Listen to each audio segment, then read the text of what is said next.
Hi everybody, it's Stephanie Grams and it is November 15th, 2021.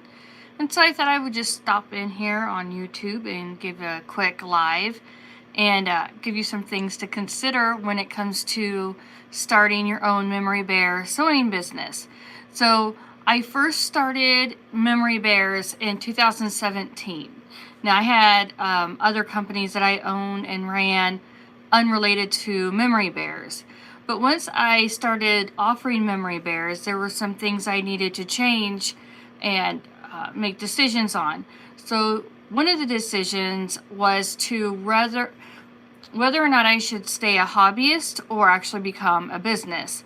So in the very end of 2019, I decided that I wanted to be an actual business. So I filed for an LLC in the state of Ohio. Now, before I bought my license, I did online research. I searched for ideas, obviously, for my company name, and I came up with Sewing with STEAM LLC. And STEAM stands for Sewing Together, Encouragement, and Meaning. And sometimes I will interchange that with Sewing Together, Encouragement, and Memories. So I have that already legally licensed now. So anyway, so Sewing with STEAM LLC. And with that came some tax advantages, but also responsibilities. So I needed to get my vendor's license, and I needed to get a tax filing, an EIN. I needed to get my NAICS code. And I use that for my business banking. So I had to get a business banking account and things like that. So there are some things that you need to consider when going from a hobbyist to a business owner. Now, I mean, even if you're just like a regular sewing business owner or seamstress, sorry, you might be able to get some information, useful information out of this. Sorry, there will be no edits in this live. Anyways, but speaking to my Memory Bear friends, there's a lot to consider when you go from a hobbyist and sewing as a volunteer basis to actually running your company and filing that. Now, in Ohio, there was no option for a sole proprietor, but that's okay anyways, because what I really wanted to make sure with this business is that I had that corporate veil, that corporate protection between Stephanie Grams, the person, and Stephanie Grams, the company. So definitely seek out legal advice and see what's best for you and your sewing business goals. Another thing I did was I wanted to make sure I had a dedicated website. I wanted people to be able to go to learn more about me and the services that I offered. I did not want to keep sending traffic to Facebook, Instagram, Pinterest, and things like that. Yes, I use all the social media, but I don't send my viewers to social media. I don't want to get them lost into my competitors' information or just lost in general. You know how it is when you go on social media and you go down that rabbit hole and you forget what you were doing to begin with. So therefore, I did take an expense. I did decide I needed to have a dedicated website. Along with my dedicated website, I also have a newsletter. There is a freebie on the newest launched website, howtostartamemorybearbusiness.com. So if you go there, you'll enter your first and last name and your email, and you will get a free ebook. And I go into a little bit more detail on getting started and things that I had to consider for my Memory Bear business. And again, I'm located in the United States, in the state of Ohio. So definitely look up your rules, the rules and regulations of where you live concerning your own type of business that you want to run. Saying all of that, I also had to get into the habit of treating friends and family the same as I would a stranger when they would order a Memory Bear. that was good practice for me, you know, getting used to talking about the terms and policies, how I would take payments online, if I would accept personal checks. I will occasionally take a personal check for services. It depends on how well I know that person and where they live. And again, that's something that you need to consider for your own business. What's going to work well for you? What type of payments are you going to take? I think that I want to give you a warning here, and it's something that I think you should really consider before you take online payments. And one thing I would just check into for yourself is this.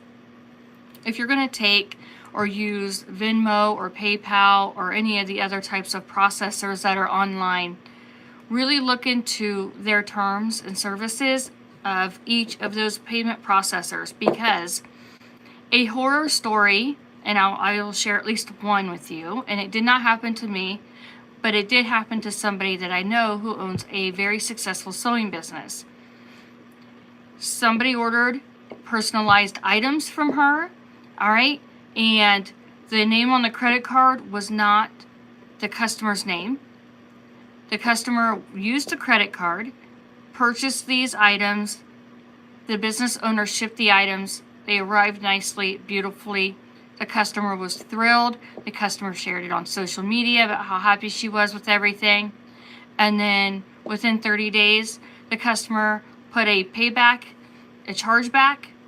and claimed that the credit card was stolen. So basically, the customer used a credit card that was in somebody else's name, all right? The customer got the order, that the customer's name on the credit card was the same billing address as the customer, all right? The only difference was the bank card did not have the customer's name on it. It had somebody else's name on it that lived in that household. The customer ended up with the products and all of their money back. To me, that's a scam, all right? So moving forward, from me learning that, I learned from her, I'm going to take that wisdom, and anytime somebody purchases something from me through Venmo or PayPal, because those right now are the only ones I use, besides certain paychecks or personal checks, but the customer's name on that order form has to match the credit card being used. That I don't want an issue that I learned from that other business owner. So she shared her wisdom with all of us, and now I'm sharing that with you.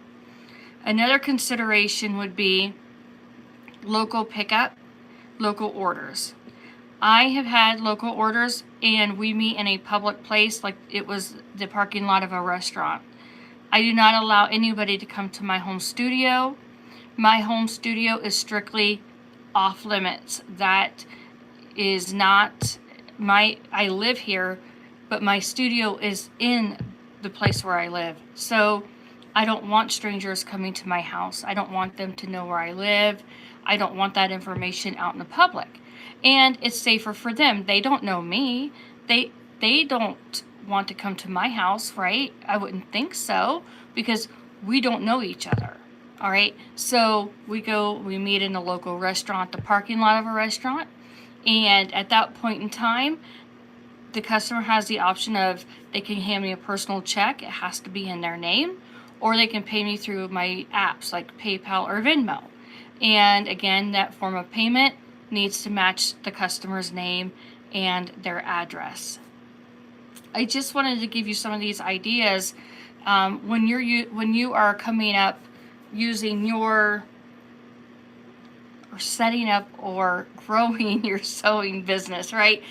I've been tongue-tied all day, you guys, all day. Anyways, maybe I had too much decaf coffee. I don't know. Anyways, so those were really important lessons that I learned through somebody else sharing their wisdom and their stories. Now, I have a story I want to share with you, and that was accepting orders from friends and family. Now, everybody gets along, right? Maybe you have the greatest family ever, but in order for you and the you and your friends and family to make sure you're on the same page and keep everything great. You know, you want to keep your relationships together. Use a contract. I have a contract that I use. It's the same one I use with strangers. I use with my friends and family, and it has helped tremendously. Because sometimes, sometimes they expect it for free. Isn't that's so true? Yes, and if you are a hobbyist and you can afford to do this for free, okay, go ahead. But if you own a business, hopefully your friends and family will respect you. That and realize that they have to pay you, right? You wouldn't go into your friend's restaurant and say, hey, you get to feed my family for free, right? Of course not. At least I would hope not. So by using a contract, your friends and family will have that same playing field. You guys will see each other as respected business owner relationships, all right? You know, nothing says professionalism like your contract. So I do give a free, or not a free, but I do give you a sample of the contract I use in my company. That's in my paid book that I have for sale.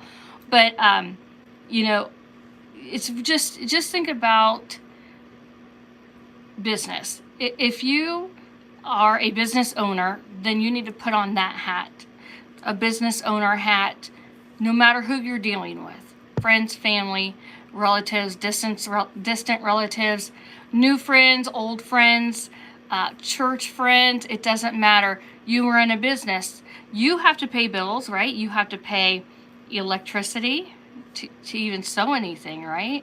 You have the expensive needles and thread. That adds up quickly. Polyfill, any type of, I almost said insulation. I told you I was tongue-tied today. What am I trying to say?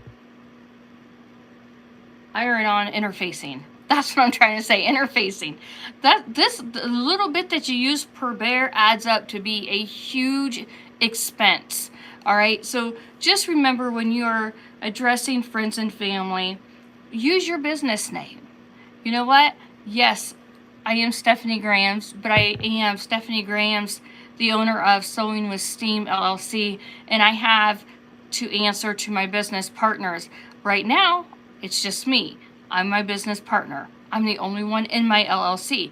But at the end of the tax season, guess what? I have to answer to the government. So just remember that you always have somebody you have to answer to. And if somebody, friends or family, expect to get something for free, just remember, you know what? You can't afford to work for free. Yeah, for real. $50, I know, right? I mean, the interfacing is and let me tell you something. Interfacing, even with a coupon, can run you $3.99 a yard.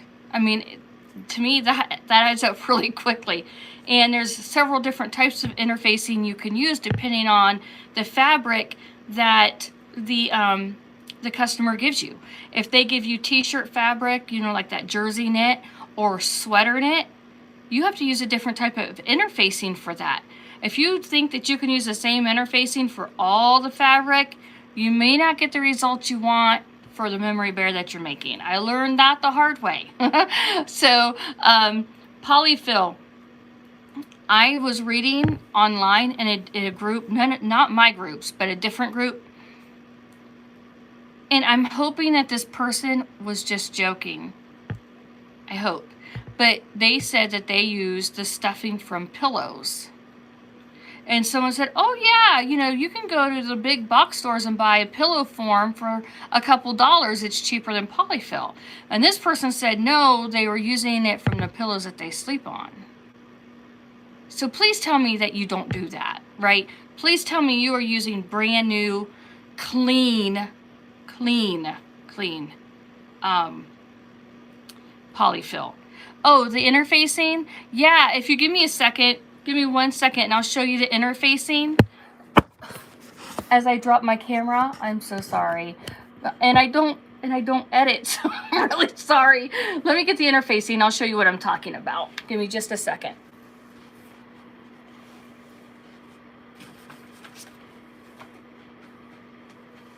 these are the 2 interfacings that I use for my memory bears.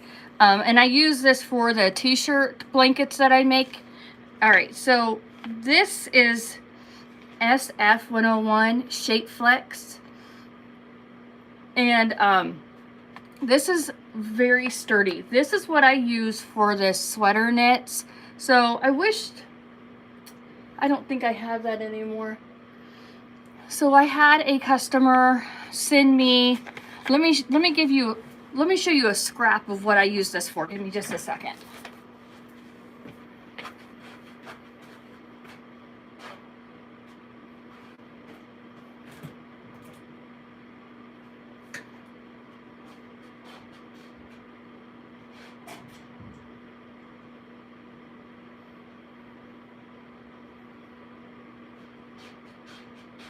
I'm coming back. I'm sorry. I had to go get it out of my scrap stash pile.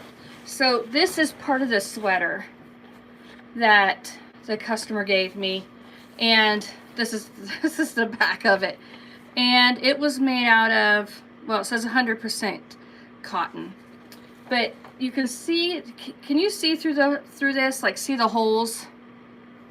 I don't know if you can see. All right, I mean, it's stretchy.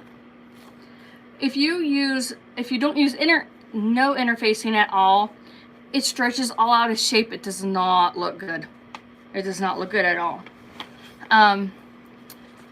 So I used this interfacing on that type of sweater knit. And definitely, please always look at the care labels of the clothes that people give you, because with this interfacing, you have to use an iron. So you want to make sure you don't melt the fibers of the clothes. All right, the other interfacing I use, and I use this for the majority of the fabric or the majority of the clothes that I do get.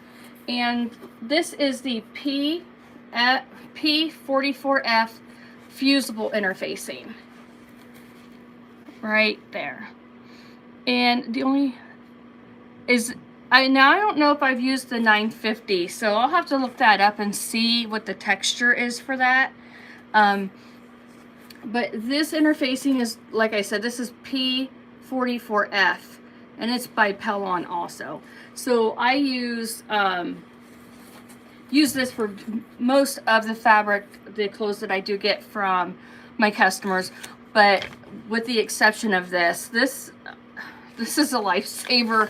Really, the interfacing is, but this stuff adds up really, really quickly. So if you are a business owner and memory bears and sewing keepsakes, if that is your business, then you always treat it that way. Oh, you're welcome. Yeah, you're very welcome. So definitely keep track of all of your expenses, you guys. It adds up so quickly. And when you're in business, you can't afford to donate or volunteer your time. Time is money, right? And just, I think over time, when you get comfortable with talking about yourself as a business owner, your friends and family will automatically, I think, just naturally jump in and realize and respect you. Oh, congratulations, Flutter Bear. You're on your second order. It's very exciting, isn't it? There's always something new to learn too, isn't there? Listen, if you're not on my newsletter, get on my newsletter list. It's free. I share tips every week. There's always a free resource, a freebie every week. So if you just go to howtostartamemorybearbusiness.com, get the free download, and you will be getting newsletters every week. Oh, hi, Dawn. Yes. All right. So definitely reach out. I do have some playlists on like sewing tips, putting the bears together, and coming up in December, I am giving away gifts, 1 gift a week on top of the freebie. Okay, so you've got to get on that newsletter list. I am very excited. I finally have some good things to give away. It took me forever to come up with these ideas, but here I am. I'm here to stay, and 99.9% of everything I talk about is centered around memory bears and sewing keepsakes as a business owner. and I share the struggles that I faced all along the way. All right, guys, my temporary break is over. Thank you so much for joining me. Share, like, subscribe. Please share my channel. I am trying to reach 1,000 subscribers. I've been working at it since 2019. So I'm sorry, since 2020, since January 2020. Bye, guys. Have a good one. Thank you. You're welcome.